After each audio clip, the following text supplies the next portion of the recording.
This is that bread which came down from heaven. Not as your fathers did eat manna in the wilderness and are dead. He that eateth of this bread shall live forever. Ayun, magandang hapon mga kapatid. So maulan na hapon dito sa amin, no, sa Negros Occidental, dito sa district namin, no. And naalala ko yung mga kasamaan ko sa paaralan pagdating ng kasi yung tapos ng klase ko 2:30. Nakita nila sila nagtatambay, ako nagmamadali ako, no, sakay sa aking motor pauwi sa bahay. And then sabi nila, bakit parati ito nagmamadali? Hindi nila alam na nagmamadali ako kasi kailangan kong gumawa ng ating programa. Kasi pagdating ng 5 o'clock, mag-jogging na naman kami ng aking, or walking kami ng aking kaibigan sa simbahan. We talk about life, we talk about lot of things. Napakaganda po na pag meron tayong kaibigan, sabi ko nga, na yung bang mapagkwentuhan natin ng ating nararamdaman, ng ating mga nangyari sa araw, especially yung ating Diyos na nag-iintay sa atin para na gusto niya na makinig sa ibabahagi natin kung ano nangyari sa atin sa araw na yon. So welcome po sa ating Come Follow Me Philippines. Na-experience mo na ba yung mga panahon na parang lahat ng nangyayari sa buhay mo ay hindi mo maintindihan? Ako talaga, na-experience ko talaga yon. Pero later i-explain ko, no? Yung tipong sunod-sunod ang problema, tapos mapapaisip ka, paano ba ito magiging para sa ikabubuti ko? Nangyayari sa akin po, yung last 2 days, kahapon ba, last 2 days, yung aking motor, yung signal light niya, nagka-problema. Parang pag mag-signal ako sa left, hindi gumagana. Tapos pag mag-chinek ko, pag mag-emergency signal light yun, merong motor na ganun hindi gumagana yung iba. So pinaayos ko, and yung bayad ko is 250 pesos. Noon po, masabi ko bang hindi ako nag-aaral, kasi ngayon nag-aaral pa po ako maliban sa trabaho. Parang di naman problema yung pera, pero yung parang you're sufficient enough na mga ganung bagay, parang hindi ganun kalaki, no? Pero ngayon, to be honest, parang ang laki na ng 250 para sa akin, no? Parang marami pa akong gagastusan, parang ganun. Kahapon, after ng walking, nag-on ako ng aking motor. Matigas yung sa switch niya. Sabi ko, ala, gastos na naman to. So, kanina, bago ako pumunta dito sa bahay, dumaan muna ako sa pinapaayusan ko dyan lang sa labasan. And then sabi niya, nasa 530 kasama na yung labor. So, doon natin makikita, parang tulad sa sinabi dito, parang sunod-sunod yung nangyayari ba? Pero sabi ko, it is essential kasi ginagamit ko siya. Yung parang ganun. Yung instead mag-focus tayo sa problema, siguro nag-focus tayo sa solusyon at bakit natin pinapagawa yun, bakit natin ginagawa yan para masolusyonan yung problema. Hindi naman siguro sunod-sunod yung problema. Siguro ang magandang isipin dito ay sunod-sunod yung oportunidad. Ano ba yung problema na dumarating sa'yo na magiging opportunity? Para sa akin, yung motor, nasisira yung motor, para opportunity sa akin na may mga bagay na importante na kailangan ko paglaanan ng pera o ng budget. Hindi lang ako puro bili ng bili, di ba? Kasi may mga importanteng bagay na kailangan nating bigyan ng tuon. Ayun. So dito makikita na magiging mabuti to para sa atin if malalaman natin yung intensyon natin, yung desire, yung ninanais ng puso natin, at ano yung result, bakit natin ginagawa yan. So hello mga kapatid, ako po si Brother Dave at welcome sa ating podcast. Ngayon, gusto kong pagnilayan ang isang napakagandang pangako ng Panginoon na ating makikita sa Doktrina at Mga Tipan, Section 90, verse 24. Sabi dito, ang lahat ng bagay ay magkakalakip na gagawa para sa aking ikabubuti. Ang sabi ng Panginoon na lahat, ibig sabihin lahat talaga ng bagay ay gagawa para sa ating ikabubuti kung tayo ay lalakad o lumalakad ng tapat. Pag tayo po'y lumalakad ng tapat sa Kanya araw-araw, sabi ko nga, wala namang perpektong tao, pero pwede tayong maging mabuting tao. Di po ba? Kasi sa mundo ngayon, parang ang hirap pagkatiwalaan. Uso na ngayon yan, di ba? Parang hirap pagkatiwalaan ang isang tao dahil hindi mo alam if tapat siya sa'yo o hindi. Pero pwede kang maging tapat sa iba at lumakad ng tapat. Kasi ngayon makita natin, bawat kilos ng tao, hindi ko nilalahat na may personal na intensyon. Hindi ko gagawin yan dahil wala akong mapapala. May mga ganon. Or gagawin ko yan dahil meron akong isusuyo sa yung pabor. Di po ba? Sa trabaho, ganon din. Di ba? Pag nakita kanilang masipag ka, gagamitin kanila para sa kanilang personal na interest. Nangyayari yan. Di ba? Meron ding minsan, mabuti sa'yo. Pero hindi mo alam yung kabutihan pala niya is mayroon lang siyang kukunin. Diba? So ganun siya. Iba, pinagsisilbihan nila dahil boss nila kasi para ma-promote sila. Yung mga ganun bang sistema na kung saan hindi na nagiging tapat ang tao. Pero sabi dito, kailangan nating lumakad ng tapat. Ako sabi ko, to be honest, just sharing this, sabi ko, siguro kasi nasa 7 years na ako sa service. In terms sa serbisyo naman, yung serbisyong totoo, nakapaglingkod na ako. And sabi ko, I think tatapusin ko lang yung 7 years more pa. And then di na ako mag-work. Siguro paglalaanan ko na lang yung panahon na makapaglingkod ako sa Diyos. Simple lang naman yung ninanais ko sa buhay. Hindi naman sobra-sobra mga kapatid na gusto kong maging yumaman talaga. Ipagkaloob ng Diyos yan, kailangan na mayroon akong bakit gusto kong maging yumaman? Ayun, hindi lang yung yayaman ako para saan, kundi para kanino. Parang ganun siya. So, yun lang yung ko sa buhay. Sabi ko after nito. Kasi alam nyo, sabi nga ng nag-usap kami ng aking district president before. Sabi niya sa akin, talaga yan, yung kalakaran ba, yung kahit na gumagawa ka ng mabuti, hindi ka mabibigyan ng oportunidad.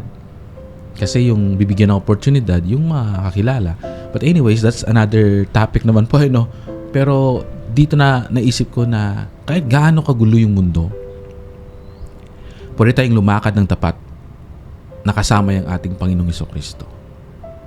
Kasi siya yung ating example. Na kahit kagulo ng mundo, pwede nating ibigay or i-share yung ating ilaw. 'Di ba? Napakaganda po ng feeling na na ma-share mo, may bahagi mo yung ilaw ng Diyos, yung hope sa ibang tao na hindi pala lahat ng tao ganyan o masama. Still may mga mabubuting tao sa mundong ito na nabubuhay, no?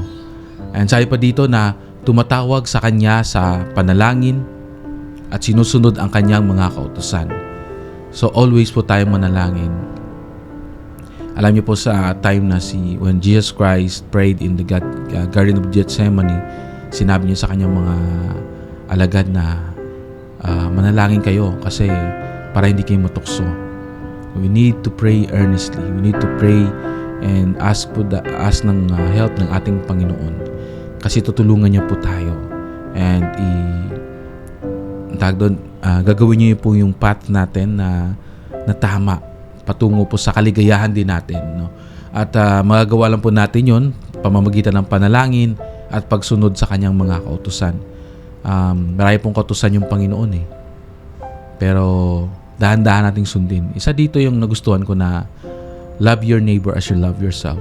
The way tayo magmahal sa ating sarili, yun yung pagmamahal natin sa kapwa natin. O ano ba ito'y nakakabuti sa kanila o nakakasama sa kanila. No, alam natin yun Kung nakakabuti sa kanila, and then tulungan natin. Pag ito'y nakakasama sa kanila, and then huwag natin gawin. Minsan kasi, kapag may pagsubok, ang unang tanong natin ay ganito, bakit Lord? Bakit sa akin nangyari ito? Pero ang totoo, ang mas magandang tanong ay, Panginoon, ano po ang itinuturo ninyo sa akin sa karanasang ito. No? Ito yung realidad. Pag may dumarating sa ating pagsubok, bakit ako?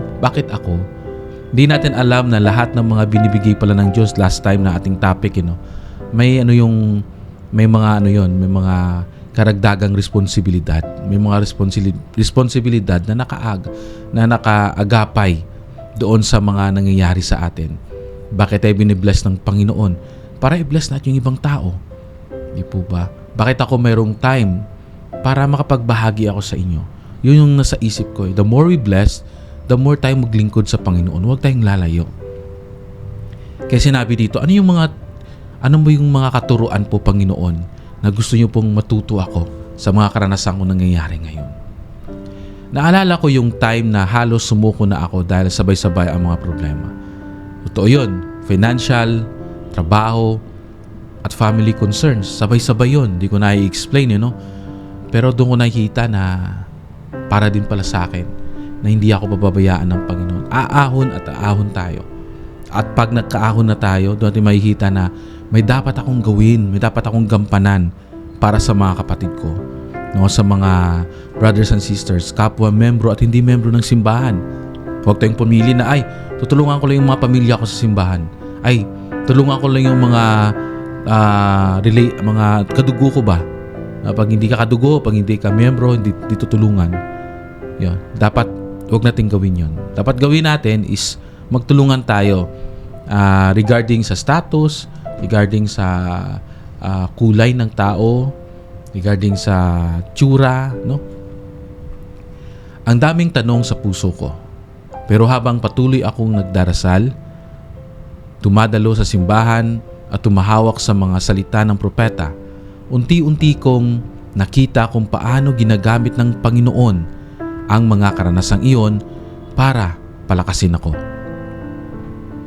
Hindi agad nawala ang problema, pero binigyan ako ng Diyos ng lakas, ng tamang tao sa paligid at ng mas malinaw na pananaw. At nung lumingon ako pabalik, nakita ko talaga lahat ng bagay ay nagtratrabaho together para sa kabubuti ko. Kaya kapatid, kung dumadaan ka man ngayon sa pagsubok, huwag mong isipin na nakakalimutan ka ng Diyos. Tandaan mo, may mas malaking plano siya para sa iyo. At kahit mahirap intindihin, minsan ang pangako niya ay tiyak. Lahat ng bagay ay may kakalakip na gagawa para sa iyong ikabubuti. Alam ko na totoo ang pangakong ito. Naranasan ko mismo sa buhay ko kung paanong ang mga bagay na akala ko'y bigat at pahirap, sa huli, ito pala ay nagbibigay ng lakas at direksyon. Naway patuloy tayong magtiwala at maging tapat dahil sa tamang panahon, ipapakita ng Diyos kung paano niya binubuo ang lahat ng bagay para sa ating kabutihan. Kung may kilala ka ngayong nangangailangan ng paalaala o encouragement, pwede mong i-share sa kanya ang episode na ito. Huwag kalimutan na i-like, i-share at mag-subscribe para sa mas marami pang podcast na nagbibigay inspirasyon at pag-asa. Maraming salamat mga kapatid sa hapon na ito sa inyong pagsama, and ako'y natutuwa kahit sa busy ng schedule ay still nakakapagawa pa rin tayo nito, and ako'y nagpapasalamat sa patuloy niyo pong suporta sa akin. Alam niyo po, hindi lang po kayong pinapatibay ng aking programa, kundi ako mismo sa aking sarili. Kahit na ito'y walang sahod, kahit na ito'y talagang debosyon ko na ginagawa. Sabi ko nga, it will be a privilege for me na mag-spend sa inyo for a lifetime na magkasama tayo na ganito. Kasi hindi lang po kayo pinapatibay nito, kundi ako din na gumagawa. Nire-remind ako. Sabi ko nga, kung hindi ako gagawa nito, natutukso ako, di ba? May mga challenges, kahit na gumagawa ako ng mga ganito, how much more kung hindi ako gumagawa ng ganito, di po ba? Ito yung nagpapalakas sa akin Kaya sa tuwing may mga temptation and trials na dumarating sa buhay natin, the more we pray, the more we read the scriptures, the more we do good sa kapwa natin. Maglingkod tayo sa Panginoon sa mga paraan na alam natin. Kaya hindi naman kailangan nakikita ng tao yung paglilingkod natin. Hindi kailangan na mag-post sa social media ng paglilingkod natin. Yung paglilingkod na totoo, ito yung consistent. Dahil mahal natin. Mahal natin na nakikita ko na maraming nakikinig. Para sa akin, yung 100 plus na nakikinig, isang branch na yun para sa akin. No? Napakaganda kasi may mga tao akong nai-inspired, may natututo, nagpapasalamat. Maraming salamat po sa inyo. And sa muli, sasama tayo bukas ulit sa ganito ding oras, no? And naway marami kayong natutunan sa mga ilang months na pagsasama natin o taon. And all these things I pray in the name of Jesus Christ. Amen.